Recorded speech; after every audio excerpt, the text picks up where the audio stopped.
Makalah ke-20, menyempurnakan akal, menyempurnakan hidup. Ikmalul aqli ittiba'u ridwanillahi ta'ala wajtinabu sakhatihi.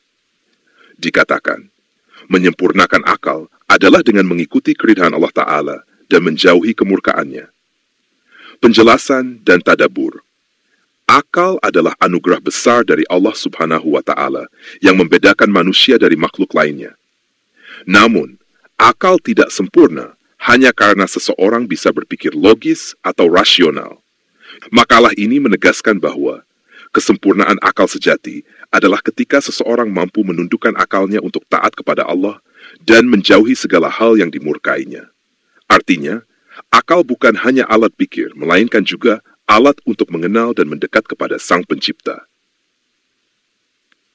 Imam Al-Ghazali dalam Ihya Ulumuddin menyebutkan bahwa akal yang benar adalah yang mampu membedakan antara yang hak dan batil dan mengarahkannya pada amal yang diridhai oleh Allah.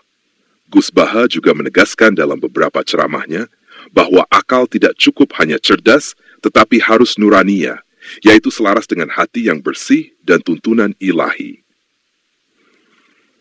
Di zaman modern, banyak orang yang mengaku cerdas, tetapi menjual prinsip demi dunia, memanipulasi kebenaran demi kepentingan sesaat. Inilah cerminan akal yang belum sempurna. Akal yang sempurna adalah akal yang tunduk dan patuh pada aturan ilahi, bukan hanya mengutamakan logika duniawi. Kesimpulan, akal sejati adalah akal yang tunduk pada kebenaran ilahi.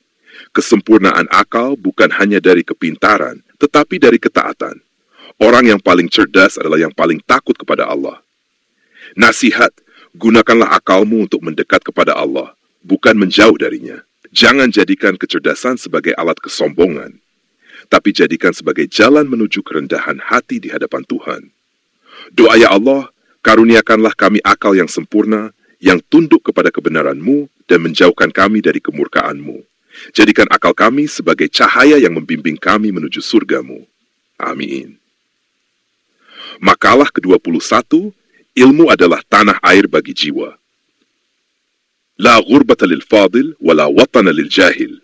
Dikatakan, tidak ada keterasingan bagi orang yang berilmu lagi beramal, dan tidak ada tanah air bagi orang yang bodoh. Penjelasan dan tadabbur. Makalah ini mengandung hikmah luar biasa. Ia menunjukkan bahwa orang yang berilmu dan beramal akan selalu diterima dan dimuliakan, dimanapun ia berada. Ilmu dan amal adalah tiket universal untuk mendapatkan kedudukan, penghormatan, dan cinta manusia. Sebaliknya, orang yang bodoh tidak akan memiliki tempat yang sejati dimanapun ia berada. Kebodohan menjadikannya asing, bahkan di tanah kelahirannya sendiri. Pendapat ulama, Imam Asy-Syafi'i pernah berkata, ilmu itu adalah hiasan bagi pemiliknya. Ia akan diangkat derajatnya oleh Allah dan dicintai oleh masyarakat, walau tinggal di negeri asing. Ustadz Adi Hidayat sering menyampaikan bahwa ilmu adalah pelita kehidupan yang menjadikan seseorang bercahaya di tengah kegelapan zaman. Tanpa ilmu, seseorang akan kehilangan arah dan menjadi terasing, meskipun dikelilingi banyak orang. Relevansi kehidupan modern. Di era globalisasi ini, seseorang yang berilmu bisa diterima dimanapun, negeri asing, budaya berbeda, bahkan lingkungan yang penuh tantangan. Sedangkan orang yang tidak mau belajar dan memperbaiki diri akan terus merasa tidak punya tempat, sekalipun tinggal di rumah sendiri. Kesimpulan, ilmu dan amal membuat seseorang mulia dimanapun ia berada. Kebodohan menjadikan seseorang asing dimanapun tempatnya.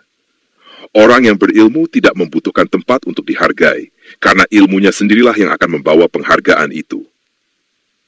Nasihat, carilah ilmu dengan sungguh-sungguh. Karena ilmu adalah rumah bagi hati dan pikiran.